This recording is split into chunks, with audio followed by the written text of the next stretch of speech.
गौरी कवि अपने घर के बाहर बैठी हाथ वाले नलके से पानी निकालकर बर्तन धो रही थी। कालू कौवा वहां आता है। गोरी गोरी, मेरा कोट कहाँ रखा है? गौरी कवि हंडिया उठाकर जोर से कालू कवि के सर पर मारती है। मुझे क्या पता कहाँ है तुम्हारा कोट? मैं तो इस हाथ वाले नलके को चला चला कर थकी हूँ। मेरे पंख दर्द कर रहे हैं। कितनी बार कहा है मुझे बिजली से चलने वाली मोटर लगवा दो, और तुम हो कि मेरी सुनते ही नहीं। मैंने अपने कोट का पूछा है और तुम मुझे पानी वाली मोटर का सुना रही हो। अगर मेरी जगह कोई और होता तो यही हंडिया उठाकर तुम्हारी पूंछ पर दे मारता। गौरी कवि बर्तन उठाकर इधर उधर फेंकने लगती है। ये लो, खुद ही धो लो, खुद ही धो लो अपने बर्तन। मैं नहीं धो सकती, और आज के बाद ना तो मैं कपड़े धोऊंगी और ना ही बर्तन। आखिर कब तक मैं इसी हाथ वाले नल को चला चला कर पानी निकालूंगी।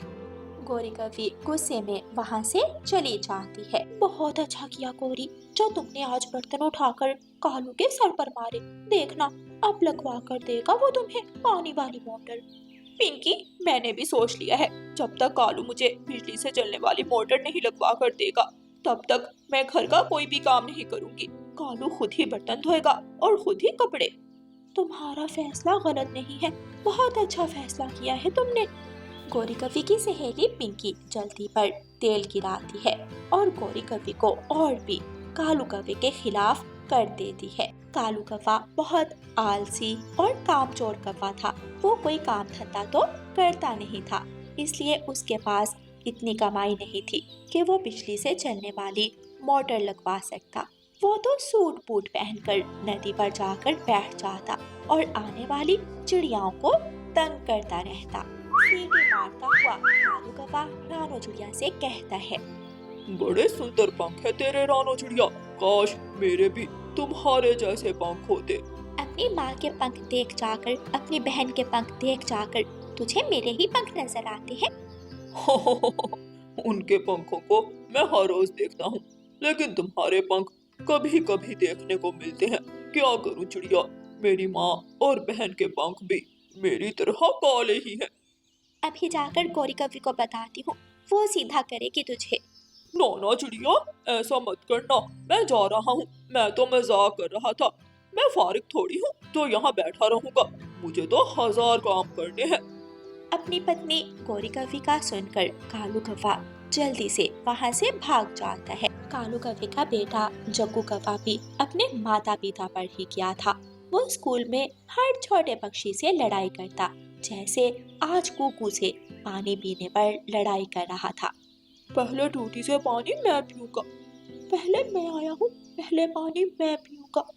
तुम पानी पीकर तो दिखाओ, मैं तुम्हें पहले पानी नहीं पीने दूंगा। कुकू जैसे ही पानी पीने लगता है, जग्गू पीछे से मोटर का स्विच बंद कर देता है। पीले पीले पानी को कहा था ना, पहले पानी मैं ही पीऊंगा। मैं भी जाकर टीचर को बताता हूँ, जग्गू के बच्चे तुम ऐसे नहीं सुधरोगे। कुकू जाकर टीचर को बताता है। टीचर, वो जग्गू का बच्चा किसी को पानी नहीं पीने दे रहा, सबको तंग कर रहा है। आप उसे पनिश करें। बेटा कुकू, अगर मैंने उसे पनिश कर दिया तो उसके माता पिता आकर मुझे 100 बार पनिश करेंगे। मैं तो डर का मारा उसे हाथ नहीं लगाता, और आप भी उस पागल के मुंह मत लगा करो। जग्गू यहाँ तक ही नहीं रुकता, वो घर जाकर अपने मम्मा पापा को बताता है। पापा, आज कुकू ने मुझसे लड़ाई की, आप उसे मारे। उस छोटी चिड़िया के बेटे ने मेरे जग्गू से क्यों लड़ाई की? मुझे बताओ जग्गू बेटा, क्या हुआ था? मम्मा, मैं और कुकू पानी वाली मोटर के पास बैठे थे। कुकू ने कहा मैं पहले पानी पीऊंगा, लेकिन मैंने उसे मना कर दिया। मम्मा, फिर कुकू मुझसे लड़ने लगा। पानी वाली मोटर का सुनकर कालू कौवे के कान खड़े हो जाते हैं। जग्गू, क्या तुम्हारे स्कूल में बिजली से चलने वाली पानी की मोटर लगी हुई है? जी हाँ पिताजी, वहाँ ही तो कुकू से मेरी लड़ाई हुई थी, लेकिन मैंने भी पीछे से स्विच बंद कर दिया और कुकू को पानी नहीं पीने दिया। कालू कौवा लंबी सांस लेता है और चुप करके बैठ जाता है, और गौरी कवि रानो चिड़िया से लड़ाई करने चली जाती है। तेरे बेटे की हिम्मत कैसे हुई, कमजोर चिड़िया। तेरे बेटे ने मेरे बेटे को पानी पीने से मना किया, निकाल, उसे बाहर निकाल। गौरी बहन, मैं तुम्हारी विनती करती हूँ, जाओ, चली जाओ यहाँ से। क्यों मेरे बच्चों के पीछे पड़ी रहती हो? एक तुम्हारा आवारा पति हर वक्त मुझे नदी पर तंग करता है और तुम भी मुझे तंग करती रहती हो। अपने बच्चों को समझा देना, अगर दोबारा मेरे जग्गू शेर से लड़ाई की तो मैं छोड़ूंगी नहीं किसी को, मैं सबके पंख तोड़ दूंगी। अच्छा ठीक है, मैं समझा दूंगी अपने बच्चों को। जाओ, तुम यहाँ से चली जाओ। अब माफ कर दो मुझे, तुम्हें तो कोई काम नहीं है, लेकिन मुझे अपने बच्चों का दाना लेने भी जाना है। गौरी कवि गुस्से में वहाँ से चली जाती है। दूसरे दिन जब स्कूल से छुट्टी होती है तो कालू कौवा पानी की मोटर चुराने स्कूल में पहुँच जाता है। स्कूल से तो छुट्टी हो गई, अब यहाँ कोई नहीं है। मैं जल्दी से स्कूल की पानी की मोटर खोलकर ले जाता हूँ और किसी को पता भी नहीं चलेगा। शुक्रिया मेरे जग्गू बेटे, मुझे बताने के लिए। कालू कौवा जल्दी से पानी की मोटर खोल लेता है और पानी की मोटर उठाकर वहाँ से भाग जाता है। आज गौरी कवि बहुत खुश थी क्योंकि गौरी कवि बिजली से चलने वाली मोटर पर बैठी बर्तन धो रही थी। मेरा सुंदर पति कालू कौवा कहाँ से चोरी करके लाया है ये मोटर? आहिस्ता बोलो, आहिस्ता। मैंने ये पानी की मोटर किसी के घर से चोरी नहीं की, बल्कि जग्गू बेटे के स्कूल से चोरी की है। अगर किसी को पता चल गया तो सरकार छोड़ेगी नहीं हमें। मेरे सुंदर पति जी, बहुत बहुत शुक्रिया मेरे लिए एक चोरी करने के लिए। अब मैं तुम्हारे कपड़े भी धो दिया करूंगी और बर्तन भी धो दिया करूंगी। गौरी पत्नी जी, तुम्हारी खातिर एक क्या मैं 100 चोरियां भी कर सकती। टीचर, हम पानी कहाँ से पिएंगे? पानी वाली मोटर गायब है। तोता टीचर गुगू की बात सुनकर जल्दी से बाहर ग्राउंड में जाता है। वहाँ पर पानी वाली मोटर नहीं थी, गीली जमीन पर पंजों के निशान लगे हुए थे। ये तो किसी ने चोरी कर ली। आखिर क्या मिला उस चोर पक्षी को हमारे स्कूल से पानी की मोटर चोरी करके? सभी छोटे पक्षी वहाँ इकट्ठे हो जाते हैं। कितना बुरा था वो चोर अंकल जो हमारे स्कूल से पानी की मोटर चोरी करके ले गया। टीचर, हम सब मिलकर नई पानी की मोटर लगवा लेंगे। कल हम सब अपने अपने घरों से 2-2 सिक्के लाएंगे और सब मिलकर अपनी मदद आग के तहत पानी की नई मोटर लगवा लेंगे। हाँ गुड़िया बेटी, आपने ठीक कहा। अगर सरकार को खत लिखा तो पानी की मोटर लगवाने में 1 महीना बीत जाएगा। हम कल ऐसा ही करेंगे। स्कूल से छुट्टी हो जाती है। कालू कौवे ने जहाँ से पानी की मोटर चोरी की थी वहाँ एक गड्ढे में थोड़ा सा पानी खड़ा था। कालू कौवे का बेटा जग्गू कौवा उस पानी से अपने पंजे धोने लगता है। बेख्याली में जग्गू कौवा बिजली की तार से टकरा जाता है जो उसके पिताजी ने पानी की मोटर चोरी करते वक्त खोलकर फेंक दी थी। जग्गू कौवे को बुरी तरह इलेक्ट्रिक शॉक लगता है और वो दूर जाकर गिरता है। जग्गू कौवा बुरी तरह झुलस जाता है। स्कूल में तो नई मोटर लग गई थी, लेकिन कालू और गौरी का बेटा जग्गू अपने घर में दर्द से करहा रहा था। पिताजी, अगर कोई चोर हमारे स्कूल की मोटर चोरी ना करता तो आज मेरे पंख ना चलते। बहुत बुरा किया उस चोर ने। जग्गू कौवा ऐसे रो रहा था और अपने मम्मा पापा को बता रहा था। अपने बेटे की बात सुनकर गौरी और कालू बहुत शर्मिंदा थे और सर झुकाए बैठे रोए जा रहे थे। प्यारे दोस्तों, कालू कौवे की अपनी गलती की वजह से उसके अपने ही बेटे के पंख झुलस जाते हैं। कौवे बहुत पछता रहे थे। गौरी, सारा दोष मेरा ही है। अगर मैं पानी की मोटर चोरी करने के बाद बिजली की तार ना काटता तो आज मेरा जग्गू इस हालत में ना होता। प्यारे दोस्तों, अगर कहानी अच्छी लगी हो तो इसे लाइक, अपने दोस्तों के साथ शेयर और चैनल को सब्सक्राइब करना बिल्कुल मत भूलना। आपका धन्यवाद। माँ, आज हम दूध नहीं पिएंगे। आज हमारा घास खाने को दिल कर रहा है। अच्छा तो आज मेरे दोनों बच्चे घास खाएंगे। ठीक है, मैं अभी जंगल जाती हूँ और अपने बच्चों के लिए घास लेकर आती हूँ। माँ बकरी मैं करती हुई जंगल की तरफ निकल जाती है। घास ढूंढते ढूंढते माँ बकरी कौवों के घर के पास चली जाती है। वहाँ हरी भरी घास थी। माँ बकरी अपने दांतों से घास काटने लगती है। कालू, देखो वो बकरी हमारी घास काट रही है, चलो उसे जाकर मना करते हैं। कौवा और कौवी उड़ते हैं और माँ बकरी के पास चले जाते हैं। बकरी रुक जाओ, यहाँ से घास मत काटो, ये घास हमारी है। बकरी कौवों की बात सुनकर हैरान हो जाती है। क्या आपने इस घास का अचार डालना है? मुझे कभी किसी ने जंगल से घास खाने से नहीं रोका, तो फिर आप कौन होते हो मुझे रोकने वाले? वो सामने घर देख रही हो, वो घर हमारा है और ये घास हमारे काम की है। जब हमारे घर की छत कमजोर पड़ जाएगी तो हम ये घास काट कर अपने घर की छत पर लगाएंगे। कौवे, मैंने सोचा था कि तुम्हारा रंग ही काला है, लेकिन तुम तो अंदर से भी काले हो। गोरी कौवी को बकरी की बात सुनकर गुस्सा आ जाता है और वह बकरी को मारने लगती है। बकरी बेचारी रोती हुई वहाँ से चली जाती है। ऐसे ही कुछ दिन गुजर जाते हैं। गोरी कौवी एक अंडा देती है।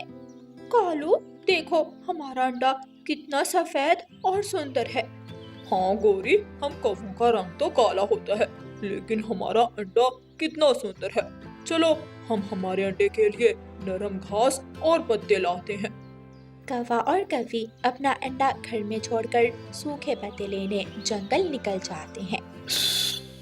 थक गया हूँ, 5 चूहे खाकर चलना बहुत मुश्किल है। मैं सामने वाले घर में जाकर थोड़ी देर सो लेता हूँ। सांप सूसू करता हुआ काले कौवों के घर में चला जाता है। यहाँ तो एक अंडा भी है, लेकिन मेरा पेट तो भरा हुआ है। मैं ये अंडा बाद में पीऊंगा, पहले सो लेता हूँ। सांप आराम से मीठी नींद सो जाता है। गोरी, हमारा अंडा घर में अकेला है, चलो जल्दी से घर चले। मैंने सूखे पत्ते इकट्ठे कर लिए हैं। गोरी कौवी और कालू कौवा जब अपने घर वापस आते हैं तो सांप उनके घर में सोया हुआ था। दरवाजा खुला था। गोरी, शोर मत मचाना, अगर सांप की आंख खुल गई तो वो हमारा अंडा खा जाएगा और हमें भी मार देगा। गोरी कौवी रोने लग जाती है। कालू जी, अब क्या करें? अगर यहाँ से जाएंगे तो फिर भी सांप हमारा अंडा पी जाएगा, और अगर सांप की आंख खुल गई तो वो हमें खा जाएगा। दोनों कौवे रोते हुए थोड़ी दूर जाकर एक पेड़ पर बैठ जाते हैं। आसमान पर बादल पहले ही छाए हुए थे और बारिश भी शुरू हो जाती है। रानू चिड़िया तेज बारिश में अपने बच्चों का दाना लेकर घर वापस जा रही थी। कौवों को रोता हुआ देखकर रानू चिड़िया वहाँ आ जाती है। कौवी और कौवी, तुम क्यों रो रहे हो? क्या हुआ है? और बारिश में यहाँ क्यों भीग रहे हो?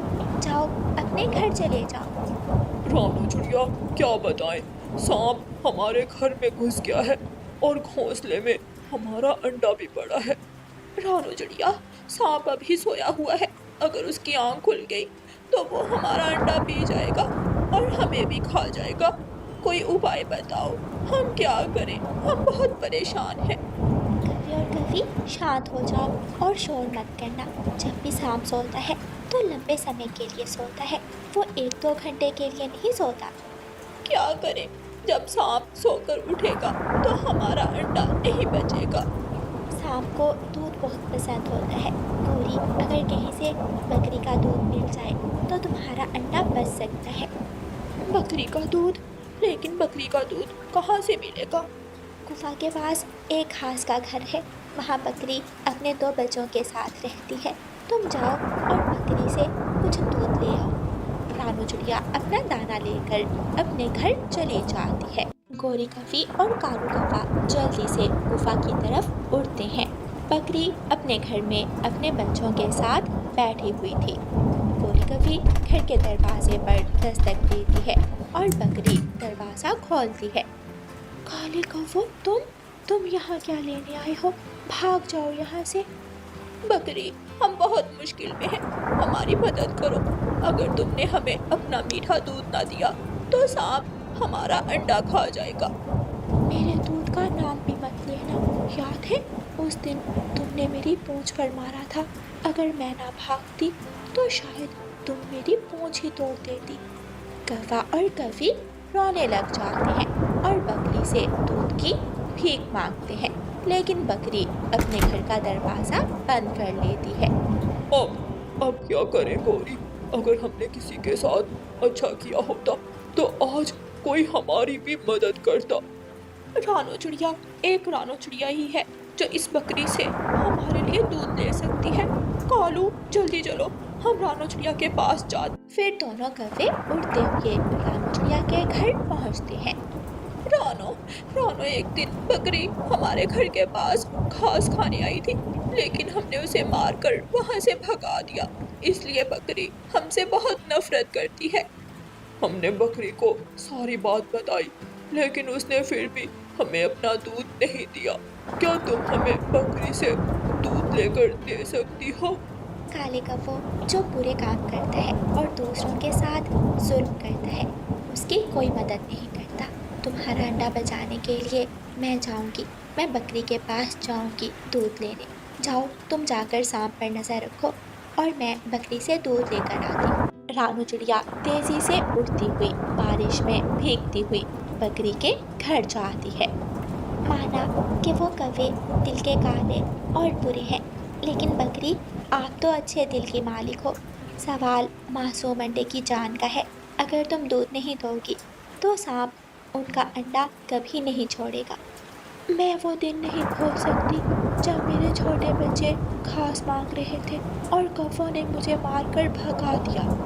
बकरी रानो चिड़िया की बात मान लेती है और एक कटोरी में रानो चिड़िया को कुछ दूध दे देती है। धन्यवाद बोलकर रानो चिड़िया बकरी का दूध लेकर जल्दी से वापस उड़ती है। काले कौवे अपने घर के बाहर बहुत परेशान बैठे हुए थे। गौरी, लो, ये दूध घर के पास पेड़ के डाल पर रख दो। सांप दूध की खुशबू सूंघकर खुद ही घर से बाहर निकल जाएगा। गौरी कौवी ऐसे ही करती है। गौरी कौवी दूध घर के बाहर पेड़ की एक डाल पर रख देती है। सांप भी उठ जाता है। सोने के बाद भूख लग गई। मुझे दूध की खुशबू महसूस हो रही है। अंडा खाने से अच्छा है मैं मीठा दूध पी लूं।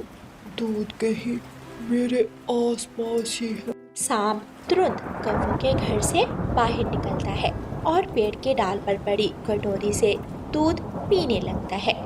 गौरी और कालू, जल्दी जाओ और अंदर जाकर घर का दरवाजा बंद कर लो। कौवा और कौवी जल्दी से उड़ते हैं और घर में जाकर घर का दरवाजा अंदर से बंद कर लेते हैं। गौरी कौवी और कालू कौवा बहुत खुश थे क्योंकि उनका अंडा अब सुरक्षित था। दूसरे दिन बारिश थम चुकी थी।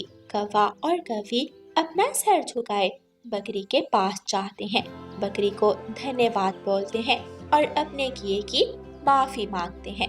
प्यारे दोस्तों, अगर कहानी अच्छी लगी हो तो इसे लाइक, अपने दोस्तों के साथ शेयर और चैनल को सब्सक्राइब करना बिल्कुल मत भूलना। आपका धन्यवाद।